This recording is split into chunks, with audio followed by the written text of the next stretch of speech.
ইসলামী bank news top 10।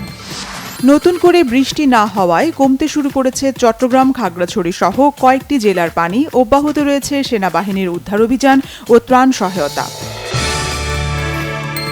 দেশের দক্ষিণ পূর্বাঞ্চলের বন্যা পরিস্থিতি অপরিবর্তিত রয়েছে। দুর্ভোগে লাখো মানুষ, হাজার হাজার ঘরবাড়ি পানির নিচে। আশ্রয় কেন্দ্রে ঠাঁই নিয়েছেন অসংখ্য মানুষ।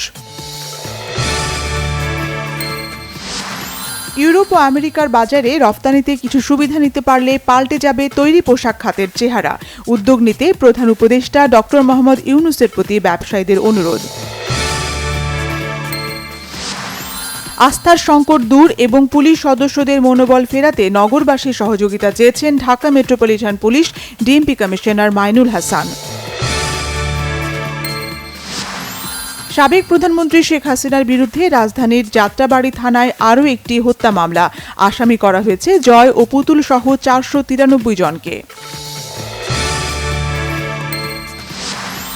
সিলেটের কানাইঘাট উপজেলার সীমান্তবর্তী এলাকা থেকে সুপ্রিম কোর্টের অবসরপ্রাপ্ত বিচারপতি AHM শামসুদ্দিন চৌধুরী মানিককে আটক করেছে বিজিবি। ছাত্র জনতার আন্দোলনে নিহত একমাত্র উপার্জনক্ষম মিরপুরের মাসুদ রানাকে হারিয়ে দিশেহারা পরিবার।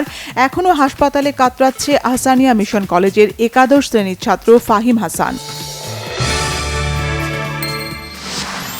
জার্মানির জোলিঙ্গেন শহরে দুর্বৃত্তের এলোপাতাড়ি ছুরিকাঘাতে অন্তত 3 জন নিহত ও আহত হয়েছে 4 জন। শুক্রবার স্থানীয় সময় রাত 10টার দিকে এই ঘটনা ঘটে। শেখ হাসিনার উপদেষ্টা সালমান এফ রহমানের রোষানলে পড়ে শেষ হয়ে গেছে বিশিষ্ট ক্রীড়া সংগঠক ও ইন্ডেক্স গ্রুপের কর্ণধার শফিউল্লাহ আল মুনিরের জীবন। শুধু ব্যবসায়িকভাবেই নয়, বিপর্যয়ে পড়েছেন পারিবারিক জীবনেও। সাফ অনূর্ধ্ব-20 ফুটবল চ্যাম্পিয়নশিপের সেমিফাইনালে সোমবার ভারতের বিপক্ষে লড়বে বাংলাদেশ। অনুশীলনে প্রস্তুত হচ্ছে মিরাজুলরা।